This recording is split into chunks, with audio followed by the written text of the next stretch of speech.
آج کی ہماری کلاس جنات کی اقسام کے حوالے سے ہے اور جنات کے اوپر جو مبنی سوالات ہیں ان کے جوابات کے حوالے سے ہے۔ بہت ساتھیوں نے ہم سے اس بات کی گزارش کی کہ آپ جنات کے حوالے سے ایک تعارفی ویڈیو بنا کر ہمارے سامنے پیش کریں تاکہ ہم علاج معالجے میں جو مسائل کا سامنا رکھتے ہیں تو اس سے بچ سکیں۔ تو اس میں کچھ چند سوالات اور اس کے جوابات میں آپ کی خدمت میں پیش کروں گا، اور اس ویڈیو میں انشاءاللہ ان حضرات کو بہت زیادہ فائدہ ہوگا جو کہ علاج معالجہ سے تعلق رکھتے ہیں۔ تو سب سے پہلے جو ہے جنات کا تعارف۔ جنات کی ایک اصطلاحی تعریف ہے، ایک لغوی تعریف ہے۔ جنات جو ہے اس کی لغوی تعریف یہ ہے کہ پوشیدہ چیز، جیسے کہ جنت ہم سے پوشیدہ ہے، ہم نے جنت نہیں دیکھی، ہماری آنکھوں سے اوجھل ہے، اس کو بھی جنت کہا جاتا ہے۔ اسی طرح جن بھی ہماری آنکھوں سے اللہ رب العزت نے پوشیدہ رکھے ہوئے ہیں اور ان کو ہم سے چھپایا ہوا ہے، تو اس لیے جن کو بھی جن کہا جاتا ہے۔ جو پشتو سپیکنگ سے تعلق رکھنے والے حضرات ہیں وہ اس بات کو بخوبی سمجھتے ہیں کہ باپردہ عورت کو جنیں کہا جاتا ہے۔ تو جنیں کو جنیں اس لیے کہا جاتا ہے کہ اس میں مادہ جن ہے الفاظ کے اعتبار سے۔ تو خاتون بھی چونکہ باپردہ ہوتی ہے، نظر نہیں آ سکتی مردوں کو، اس لیے اس کو جنیں کہا جاتا ہے، تو اس میں بھی مادہ جن موجود ہے۔ جنات کی جو اصطلاحی تعریف ہے وہ یہ ہے کہ اللہ رب العزت نے جنات کو بھڑکتے ہوئے آگ کے شعلوں سے پیدا فرمایا، اور یتشکل باشکال مختلفہ، اور جنات جو ہے مختلف اشکال اختیار کر سکتے ہیں۔ یہ جنات کی جو ہے اصطلاحی تعریف ہے۔ اچھا، جنات کی سرکشی کے حوالے سے کہ اللہ رب العزت نے ان میں سرکشی کا مادہ کیوں رکھا، اور ان کے اندر جو مادہ سرکشی ہے وہ کب سے ہے۔ تو اللہ رب العزت نے جب سے جنات کو پیدا فرمایا تو اللہ رب العزت نے ان میں جو ہے سرکشی کا مادہ بھر دیا۔ تو اللہ رب العزت نے جب جنات کو اس دنیا میں بھیجا تو انہوں نے قتل و غارت، فساد، دنگا، جتنے بھی برے کام تھے وہ کرنا شروع کیے۔ تو ان کا جو استاذ تھا اور ان کے اوپر جو پہرے دار تھا، اللہ رب العزت نے ابلیس کو ان کی سرکوبی کے لیے آسمان سے بھیجا تاکہ ان کا تعاقب کیا جائے۔ تو جب ابلیس عزازیل آئے ان کی سرکوبی کے لیے تو یہ چھپ گئے۔ بعض جنات جو ہے پیڑوں میں چھپ گئے، بعض گنجان جگہوں میں چھپ گئے، بعض سمندروں میں چھپ گئے، بعض دریاؤں میں چھپ گئے، وغیرہ وغیرہ۔ تو اس کے بعد جب ابلیس مردود ہو گیا تو اس نے وہ جنات جو کہ اللہ رب العزت سے باغی تھے ان کو اپنی جماعت میں شامل کر لیا۔ تو ان کی سرکشی کے حوالے سے تو یہ ہے۔ پیدائش کے حوالے سے کہ جنات کب سے ہیں تو روایات مختلف ہیں اس میں۔ ایک تو یہ کہ حدیث میں آتا ہے خلق الجن قبل آدم بألف عام، کہ اللہ رب العزت نے حضرت آدم علیہ نبینا علیہ السلام کی پیدائش سے 2000 قبل سال پہلے جنات کی تخلیق فرمائی تھی۔ اور دوسری روایت میں آتا ہے کہ اللہ رب العزت نے 100 لاکھ سال پہلے جنات کو اس دنیا میں بھیجا تھا۔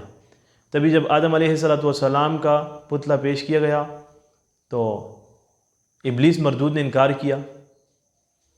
تو اس سے پہلے فرشتوں نے یہ کہا کہ یا اللہ، آپ ایک ایسی مخلوق بنانے جا رہے ہیں جو کہ دنیا میں دنگا فساد کرے گی، خون بہائے گی۔ تو انہوں نے قیاس کیا جنات پر، کیونکہ اللہ رب العزت نے پہلے جنات کو بھیجا تھا تو انہوں نے یہ سارے معاملات کیے ہوئے تھے۔ تبھی فرشتوں نے اللہ رب العزت سے یہ کہا کہ یا اللہ، یا باری تعالیٰ، آپ ایک ایسے مخلوق کو بھیج رہے ہیں جو کہ دنیا میں دنگا فساد کرے گی۔ تو قیاس جنات کے اوپر کرتے ہوئے انہوں نے یہ بات کہی۔ تو انسانوں سے پہلے جو ہے اس دنیا میں جنات آباد تھے۔ جن اور شیطان میں فرق دیکھیں، جن اور شیطان جنس کے اعتبار سے ایک ہی مخلوق ہے، اور بہت بڑی ہستی کا نام لینے جا رہا ہوں جن کا نام ہے حضرت ابی بن کعب رضی اللہ عنہ۔ وہ فرماتے ہیں کہ جن اور شیطان میں کوئی فرق نہیں، اللہ رب العزت نے ان دونوں کو مادہ آتش سے پیدا فرمایا ہے جو کہ آگ ہے، بھڑکتی ہوئی آگ۔ لیکن ان میں الفاظ اور معنی کے اعتبار سے جو فرق ہے وہ یہ ہے کہ جن ہر اس قسم کی مخلوق کو بولا جاتا ہے جو کہ مادہ آگ سے پیدا کی گئی ہو، اور شیطان اس مخلوق کو بولا جاتا ہے کہ جس نے بغاوت اختیار کی ہو، اللہ رب العزت کی نافرمانی اختیار کیا ہو اور کفر اختیار کیا ہو، اور وہ اس کے بعد ابلیس کی جماعت میں شامل ہوئے ہوں، تو اس کو شیطان کہا جاتا ہے۔ اور جن جو ہے عام فہم الفاظ میں جو جنات کی قسم ہوتی ہے اس کو کہا جاتا ہے۔ یعنی شیطان کے اوپر جن کا اطلاق تو ہوتا ہے لیکن ہر جن پر شیطان کا اطلاق نہیں ہوتا۔ اگلا سوال یہ ہے کہ جنات شکلیں کیسے بدلتے ہیں؟ تو بعض اوقات جو ہے یہ مادہ لطیف سے مادہ ثقیل اختیار کر لیتے ہیں اور انسانوں کا روپ دھار لیتے ہیں۔ جب انسانوں کا روپ دھار لیتے ہیں تو اس کی وجہ سے جو انسانوں کے ساتھ معاملات ہوتے ہیں وہی معاملات پھر ان کے ساتھ ہوتے ہیں۔ اسی طرح بعض اوقات جنات سانپ کی شکل بھی اختیار کر لیتے ہیں، بعض اوقات چونٹی کی شکل اختیار کر لیتے ہیں۔ تو مختلف اشکال اختیار کرنے پر یہ صلاحیت رکھتے ہیں، لیکن اس میں ہر جن جو ہے وہ یہ کام نہیں جانتا۔ اس میں بعض ماہرین اور علم رکھنے والے جو جنات ہوتے ہیں وہ شکل اختیار کرتے ہیں، اور ایسا بھی سننے میں آیا ہے کہ یہ سال ہر سال جو ہے انسان کے ساتھ تعلق نبھائے ہوئے ہوتے ہیں، دوستی کی شکل میں، رشتہ داری کی شکل میں، یا کسی استادی شاگردی کی شکل میں۔ بعد میں جب معلوم ہوتا ہے کہ یہ جنات تھے تو اس وقت انسان کہتا ہے کہ یار مجھے تو معلوم ہی نہیں تھا کہ یہ جن ہے۔ تو اسی طرح جو ہے یہ مختلف شکلیں اختیار کرتے ہیں سوائے چوہے کی شکل کے۔ یہ چوہے کی شکل اختیار نہیں کر سکتے، باقی تمام اشکال اختیار کر سکتے ہیں۔ اگلا سوال یہ ہے کہ جنات کہاں رہتے ہیں؟ تو انسان تو صرف اور صرف جو ہے آبادیوں میں رہتے ہیں، جنات جو ہے وہ آباد جگہ پر بھی رہتے ہیں، غیر آباد جگہ پر بھی رہتے ہیں، گنجان علاقوں میں بھی رہتے ہیں، اور بعض اوقات جو ہے وہ انسانوں کی شکل اختیار کر کے انسانوں میں ہی رہتے ہیں۔ جیسے کہ ایک عام فہم بات ہے، بعض مدارس میں یہ آ جاتے ہیں داخلہ لینے کے لیے انسان کی شکل میں، علم حاصل کرنے کے لیے، بعض اوقات ڈاکٹر کے پاس آ جاتے ہیں علاج کروانے کے لیے انسان کی شکل میں، بعض اوقات آپ کو بازاروں میں، مساجد میں، حرمین و شریفین میں، ہر جگہ پہ جو ہے انسانوں کی شکل میں جنات ملتے ہیں، لیکن ہمیں یہ معلوم نہیں ہوتا کہ یہ جنات ہیں یا انسان ہیں۔ تو یہ آبادیوں میں بھی رہتے ہیں، غیر آبادیوں میں بھی رہتے ہیں، اور یہ جو ہے سمندروں میں بھی رہتے ہیں، پہاڑوں میں بھی رہتے ہیں، اور چشموں میں بھی رہتے ہیں، مختلف جگہوں پر جو ہے ان کا بسیرا ہوتا ہے۔ انسانوں سے زیادہ جو ہے جنات کی تعداد ہے، تو آپ پھر خود اندازہ لگائیے کہ یہ ہر جگہ پر رہتے ہیں۔ اس کے بعد جنات کے مذاہب، تو جنات کے کیا مذاہب ہیں؟ تو جیسے انسانوں میں مختلف مذاہب کے لوگ رہتے ہیں تو اسی طرح جنات میں بھی مختلف مذاہب والے لوگ رہتے ہیں، کیونکہ اللہ رب العزت نے قرآن میں فرمایا وَمَا خَلَقْتُ الْجِنَّ وَالْإِنسَ إِلَّا لِيَعْبُدُونَ، نہیں پیدا فرمایا میں نے جنات اور انسان کو مگر اپنی عبادت کے لیے۔ تو اللہ رب العزت نے ان دو مخلوقات کو مکلف ٹھہرایا ہے، اور جتنے بھی احکامات شرعیہ ہیں وہ اوامر میں سے ہے یا نواہیات میں سے ہے، ان دونوں کے ذمے پر اللہ رب العزت نے لگائے ہیں۔ تو یہ دونوں مخلوقات جو ہیں کیا ہوئی؟ مکلف ہوئی۔ قیامت کے دن ان سے اس دنیا میں کیے ہوئے اعمال کے بارے میں پوچھا جائے گا۔ تو لہٰذا جیسے انسانوں میں کوئی انسان کس مذہب سے تعلق رکھتا ہے اور کوئی انسان کس مذہب سے تعلق رکھتا ہے، مختلف مذاہب کے پیروکار آپ کو ملیں گے، تو اسی طرح جنات میں بھی آپ کو مختلف مذاہب کے پیروکار ملیں گے۔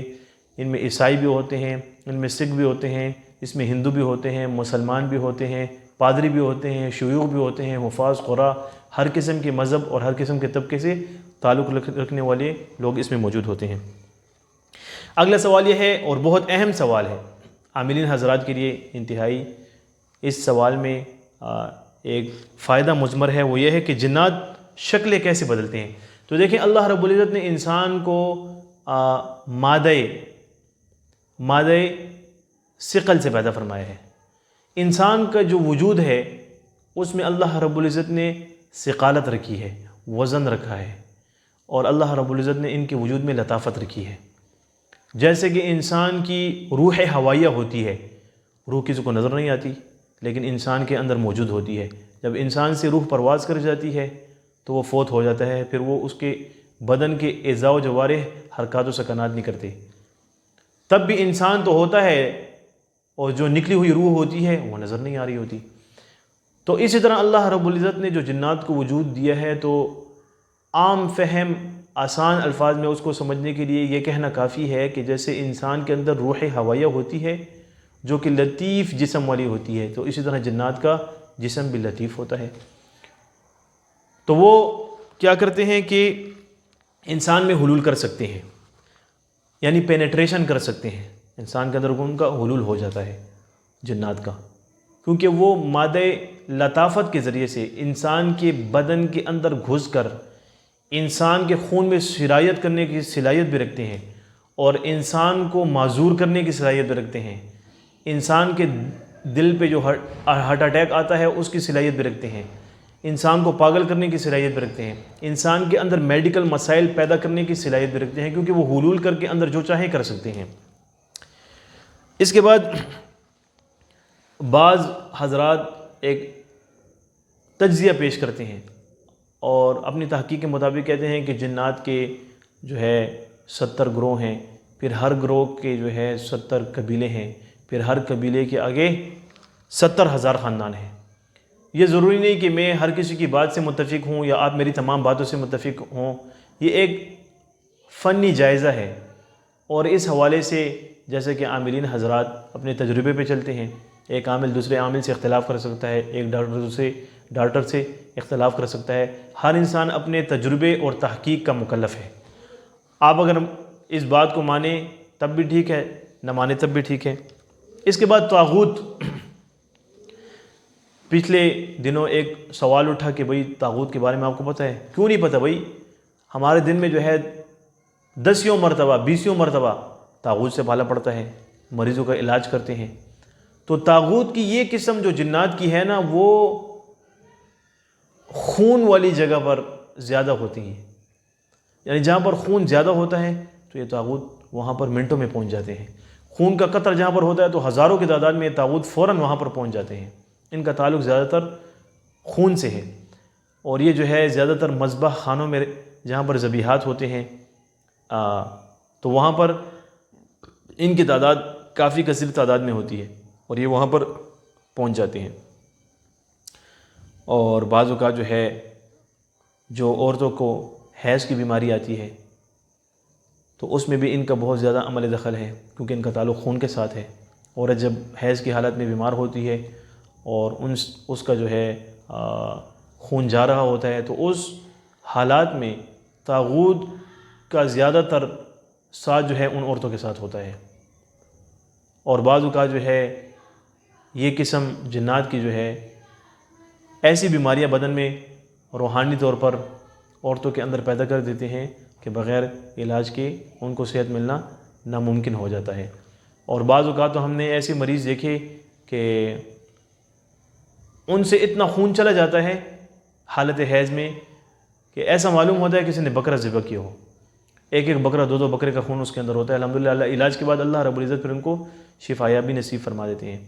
اس کے بعد جو ہے عفریت، تو عفریت ایک ایسا جن ہے یا جنات کا ایک ایسا گروہ ہے جو کہ زنا کرنے میں بہت زیادہ دلچسپی رکھتے ہیں، اور ان کا تعلق زیادہ تر جو ہے خواتین کے ساتھ ہوتا ہے، ان کو اپنی بیوی بنانے کی خواہش ہوتی ہے۔ ابھی جنات کے ساتھ نکاح کرنا جائز ہے ناجائز ہے یہ ایک الگ موضوع ہے، موضوع سے ہٹ کر بات نہیں کرنی چاہیے، بات وہ ہو جو کہ تمام کو سمجھ آئے۔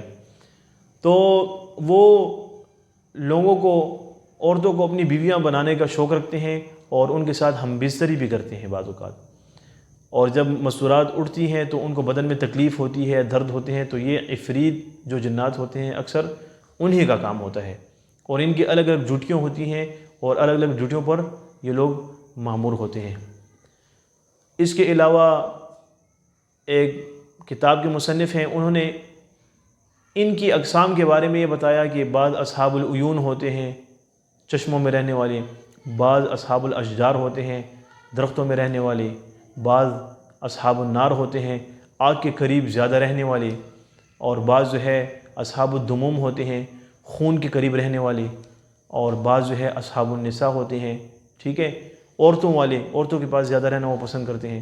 تو مختلف کیٹیگریوں کے مختلف جنات ہوتے ہیں۔ تو اللہ کی ذات سے امید ہے کہ اس ویڈیو سے آپ کو کافی فائدہ ہوا ہوگا۔ میں نے ایک فنی ویڈیو آپ کی خدمت میں پیش کی تاکہ جو علم عملیات کا شوق رکھتے ہیں اور بالکل ابتدائی مراحل میں ہیں، تو انشاءاللہ ان کے لیے ایک تعارفی ویڈیو بنائی جنات کے حوالے سے اور جنات کے اقسام کے حوالے سے، اور مکمل جو ہے جنات کے تعارف کے حوالے سے یہ ویڈیو بنائی، آپ کو بہت زیادہ فائدہ ہوگا۔ جزاک اللہ۔